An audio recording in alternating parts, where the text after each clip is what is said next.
Well, welcome to all the Calvary Kids family. We are here again for our Families podcast. With me today is Peter Scazzero, who's the author of Emotionally Healthy Spirituality. And for me, I read this book a number of years ago. It was so impacting for my own and for Christy's life. I wanted to interview Peter and help us understand what this means within the family context. For us, our whole heart and goal is to continue to help resource you as families, as parents, and this topic in particular, I know is really going to help you today. So welcome, Peter. Thank you for joining us. Great to be with you. Thank you, and greetings from New York.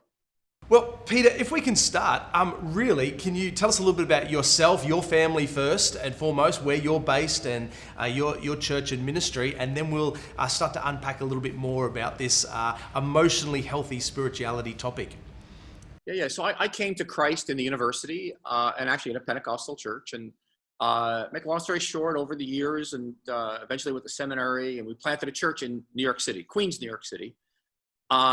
And which blossomed into a large church, and then we planted a number of other churches. But what happened was after about year 7, we hit a wall, and we recognized that that what we were doing for discipleship and leadership development and building a church, there were some gaps, and we just couldn't figure out what was it. And we tried everything we knew: spiritual warfare, more gifts of the Spirit, more prophetic ministry, you name it, we did it. Bible school, all-night prayer meetings.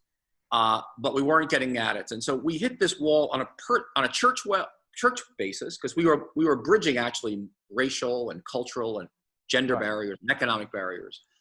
And we had all kinds of friction. But also I was exhausted. We were going way too fast. Yeah.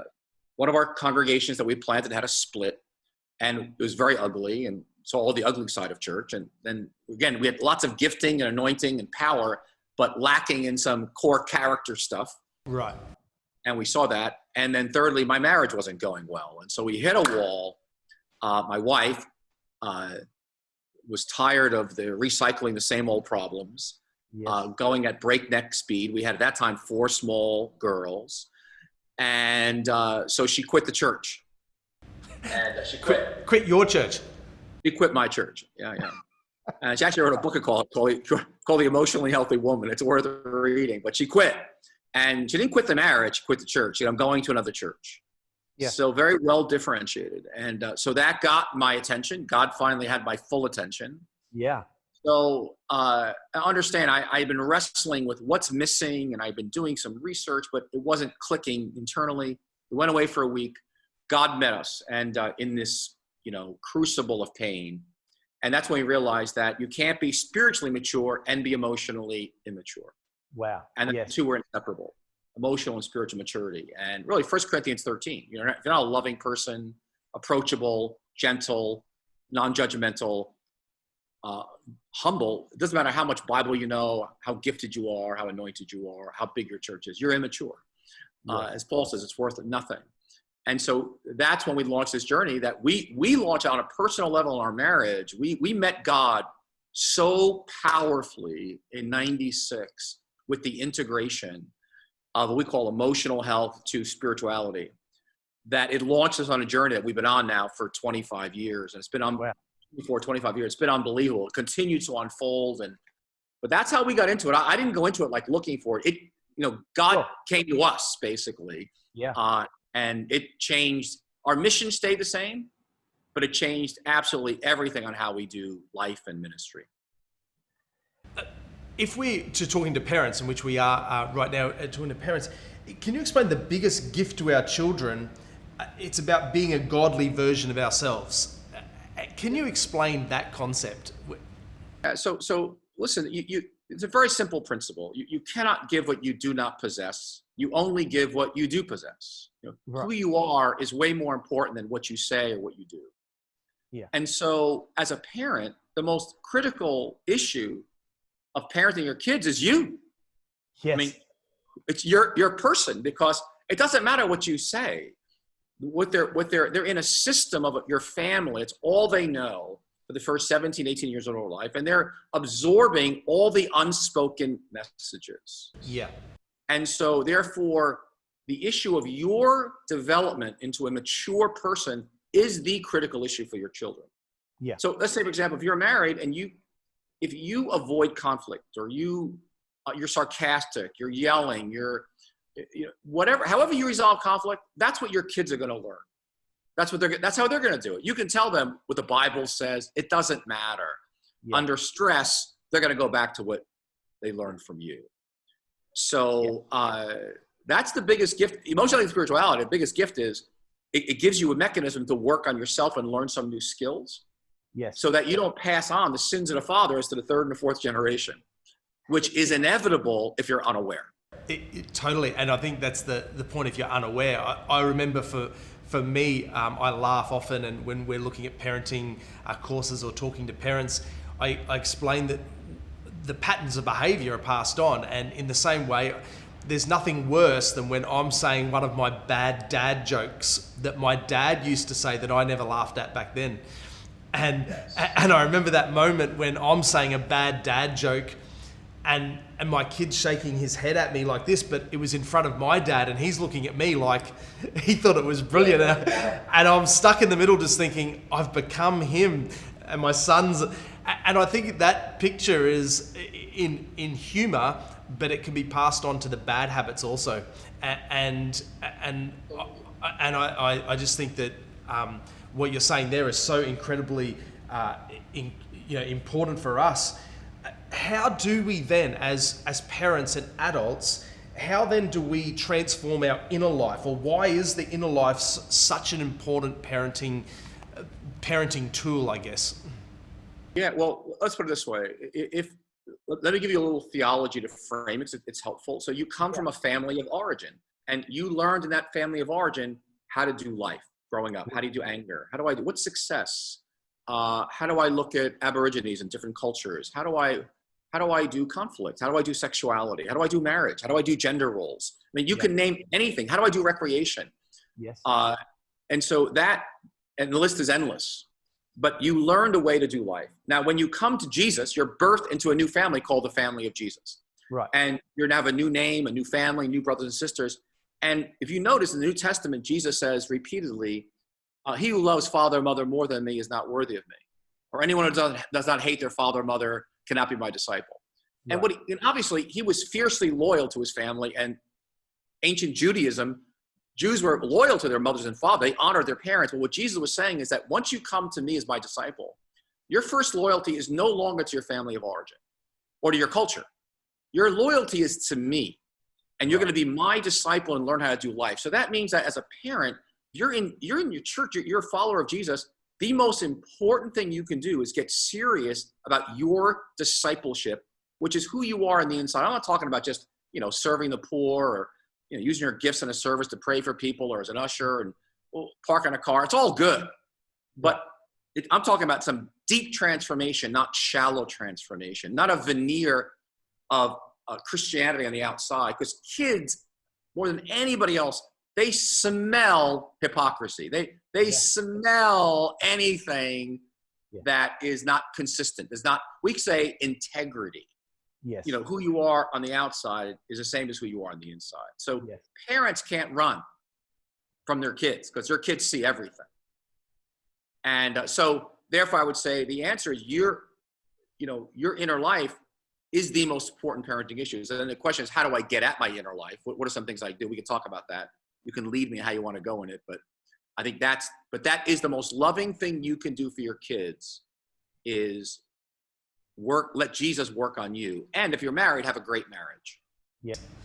Well, let's go into that with that inner life. How do you start to identify some of those patterns? How did you at that moment when you were with your wife and back many years ago and you're saying, hey, things are how did you start to become self-aware or start to look back at some of the patterns that were formed back here? How did you start to form some of these? Yeah, so again, we're talking about a theology. So when I was a Christian, when I came into this, I was a Christian at that point, 17 years. Okay. So, but I was very unaware. I'm Italian American. I'm much like a classic Aussie, type A, make it happen. I didn't really do feelings except for anger. You said, how do you feel? I'm saying, I'm good. How are you? Yeah. I was like, let's just take the next hill. And if you said, do you ever get depressed? I'd say, no, I don't get depressed. Let's just go, And if you were, so I didn't do emotions. I didn't do conflict, but I was very unaware of my past and how it impacted my present. Right. I was just taking the next hill, work. Yes. And so when basically I realized, oh no, core to Christianity is you've got to go back to go forward. And that is like in the new family of Jesus, for example, we do emotions, we feel. Right. Feel. We have for example, if you don't feel, I mean, Jesus felt the whole gamut of emotions. So did David in the Psalms. That's why we love the Psalms. We have a whole book in the Bible called Lamentation. 2/3 of the Psalms are laments. So I didn't do sadness. Well, you can't follow Jesus and not feel. In fact, you can't love people without feeling. And so my first task was even letting myself feel. I didn't even know, I didn't know how to listen. I didn't know how to speak clearly, respectfully, and honestly. I didn't know how to love. My wife didn't feel loved by me. I loved her. She didn't feel it. Yes. So you understand? So here I was loving the world, planting churches, and my own wife was lonely in the marriage. Wow. Do you understand the contradiction of that? Yeah. And I realized, oh my gosh, I'm an emotional infant pastoring a church. So some of the things we began to learn, we began to basically say, okay, we've got to, we began on this inward journey. So we began to develop some skills like clean fighting versus dirty fighting. Right. We began to teach people how to listen. Yeah. How do you listen? How do you actually enter somebody's world and actually listen to them? How do you make a complaint with a request for change? How do you stop mind reading? How do you clarify expectations? We started doing genograms, which is going back to your family 3 to 4 generations and how it's impacted who you are. So that was a whole journey we went on. And it was just, it was unbelievable. And we slowed down our lives so that we weren't going, 60, 70 hours a week. Yeah. Sabbathing, silence, solitude. I mean, it just opened up a whole new world because we're Pentecostal too. It came out of a whole new paradigm for following Jesus. Yeah. We call it a slow down spirituality with an emotional integration of discipleship. I call it biblical integration, but a lot of stuff in the Bible we were ignoring that really is clearly in the Bible. Why is it you think that people have the inability to feel? They read through the scriptures, as you said, there's so much there. They're about emotions. Why are we as humans prone to just shut that side off? Why don't we like to go there? Listen, let's remember, we have a saying, Jesus may be in your heart, but grandpa's in your bones. Oh, that's good. That's very good. Well, let's not kid ourselves. It's one thing to come to Jesus, right? You're born again, you're in the new family of Jesus. But discipleship is really hard. I mean, Yes. you have to go to the cross and die. I mean, Jesus spent 3 years full time with these 12. One didn't even work out. Yeah. All right. And, they wanted to avoid the cross, right? I mean, they're like, get me out of here. Yep. And it's no different today because discipleship is, so I think one reason is, let's not kid ourselves. It's dying so you can live. It's counterintuitive. So that's one reason. But I think the second reason is, I really think that I don't think we've had we've done enough hard work theologically on how do I do it? I think some people just don't know how. So all we do is we just send them to a therapist. Oh, right. You're sexually abused. Go to a therapist. Or, oh, you're really messed up because, your uncle died. Go to a therapist. Because we don't know what to do. We're doing our Bible studies. We're praying for people. And we think that should be enough. Well, it wasn't enough when Jesus was discipling the 12. Why would we think it's enough for us? But I think we're so the Western culture, we're so driven by numbers and size and counting, and we measure success by something, we want to measure it. Well, discipleship is a messy business. Yes. It was really messy for Jesus, and you can make no mistake about it. It's messy, just like parenting is messy. It's true. You do this, all these churches, there is no simple, can you give simple, here's 6 steps to be a great parent. I mean, come on. Every kid is different. Every situation is different. It's complex. I've got 3 boys. So I've got a 6-year-old, a 10-year-old, and a 12-year-old. And it's interesting. They are all 3 different personalities. And my wife seems to always see when something is done really well. She's like, wow, I can really see myself in her. If it's bad, then it must be me. No, I'm kidding. But it's the truth is, you see, there's nothing worse than seeing a bad attitude in your child, but it's reflecting you. And I've had those parenting moments because I understand that these patterns of behavior are being forged and set, by the age of 8 or 9 in them. And I'm acutely aware that I don't want them to be having 22-year-old tantrums. You've got children at different ages. How does it go parenting at these different ages and stages, to bring them into emotional health, always, speaking into that space? Again, it's got to be you. So you're first. So for example, if you're, for most parents, say their kids are in school and, we're concerned about our kids behaving properly because it's a reflection on us. Yes. We want to get we're pushing our kid to get in the best school, the best career, but really it's about us. Yeah. Because we're trying to now live through them to make us something. And that just said, so we're back to us again, our lack of differentiation, a lack of maturity. Right. So remember, my children, our 4 girls are now 23 to 33. Okay. And 2 are married. And so, we've been through all the stages. And what's so interesting, some of the best, quote, church family kids, sometimes we'd say, look at these kids are so obedient. They're like the perfect Christian kids. And why is it? Because their father or mother is so domineering and the kids can't breathe. And they're great church kids, Well, it comes out later in life. It ain't going to work. They're the ones that rebel the most quickly because, they're in the first row lifting their hands, but they're under such a tremendous pressure. It's not coming from the inside. Yes. And if it's not coming from the inside, it's not going to stick. Yeah. And so, again, who we are is going to end up living inside of them. Right. It's in. So that's why, again, back to you. So we start out, we parent our children. They have really very little power. When they're babies, we have complete power.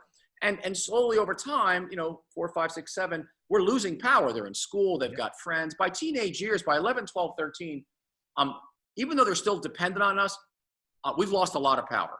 Yep. I mean, if they're going to sleep around, it's going to be very tough to stop them, start doing drugs, slipping away from school. It's really hard. By 16, 17, wow. I mean, now they're becoming young adults. And it's going to come from inside of them.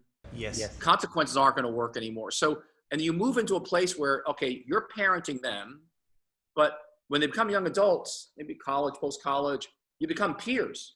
Right. Like in other words, I'm their parent, but my kids in their 20s, I can't tell them what to do. I remember one of my daughters was in the car and she was 16 and she said to me, Dad, we had some folks that were, wrestling with gay marriage. It was beginning to be the issue years ago. Dad, what do you think about gay marriage? And I knew, of course she knew what I thought. I mean, your kids know what you think about everything. Believe me, they're not stupid. And I realized, I said, it was a test. And I said, Christy, it's a really tough issue. And as you know, when I started making some friends, that we knew that you were gay and got married, I said, listen, it's a tough issue. But I said, tell me, what are you thinking right now? What do you think about it?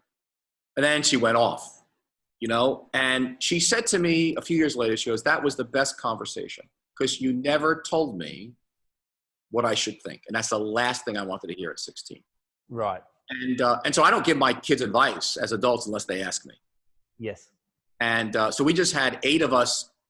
One of our daughters is in Perth, married to an Australian. Okay. Everybody. So my other 3 daughters are here in New York.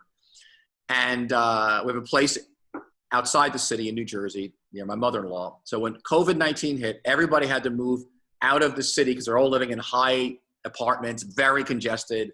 Yep. And over half our community had the virus. It was very bad. Everyone had to leave. So we've lived together 6 months, and now we've just kind of gone our separate ways. But it was fascinating to have a son-in-law, 2 grandchildren, 4 separate family units in one house. But it was fabulous. And I said, you know what? If emotional healthy discipleship is worth anything, it's just for parenting. Because we have a delightful relationship and we can live together and enjoy each other And Yes. we had the ability to, again, there's some skills, and I'm going to encourage you, Andy, to the thing called the Emotionally Healthy Relationships course. It's critical for parents to learn this. Yes. Because they have to do it among yourselves as adults, and then you can do it with your children. But my children have natural skills. We would clarify expectations. We have a skill. How do you clarify an expectation? Well, it's got to be spoken, conscious, realistic, and agreed upon. But it's so much a part of us. You can imagine 8 of us living in one house. The amount of clarifying expectations. We had a 3-year-old and a 1-year-old getting up at 5:45 in the morning or 5:30. It was a shock. It was a shock. Having one family of 4 with those 2 small kids, it was just, and everybody's working jobs remotely. Yes. So there was a lot of stress and a lot to negotiate. But if we didn't have skills, it would have been a terrible experience. But I think we're able to be together and yet separate. I think we're in a peer of friendship. We understand a dynamic. But there's going to come a time. So I start out, I'm the parent, then we become peers, but then they're going to become my parents someday.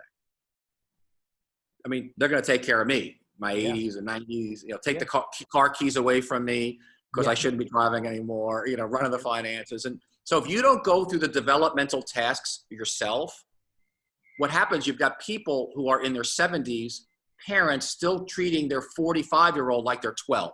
Yes. And so what happens? The kids will be loyal to you, but they don't want to hang around you. Yes. They don't want to be with you because you're a pain in the neck. You're always spouting off, you're judgmental, your opinions. And no, they get to be separate people and make their own separate decisions. Yes. They're going to follow Jesus the way they want to follow Jesus. And if they don't want to follow Jesus for a while, you got to love them anyway. They got to know that whatever choice they make, you love them. But if it's conditional, like, no, you got to follow Jesus, sit in that 3rd row, you know what? That's not a great message to communicate because it's a conditional love based on behavior. Yeah. Wow. Yes. So you want to learn some skills. That's incredible. And you got to deal with your own stuff of why you need them in our context. Why do you need them to go to an Ivy League Harvard school? Like, what are you pushing them academically for like this? Like, why are you doing that to them? This is about you.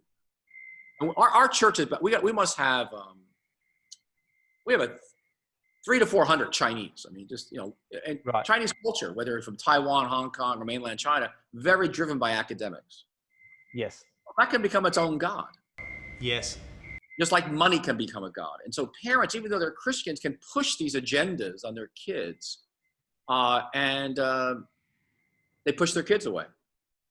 Being safe for your kids. They want to be with you and to have a delightful relationship. That's your goal. Yes. It's not them checking all the boxes so you can show off to your friends and look at my great Christian kid. Yeah. Yeah. I think right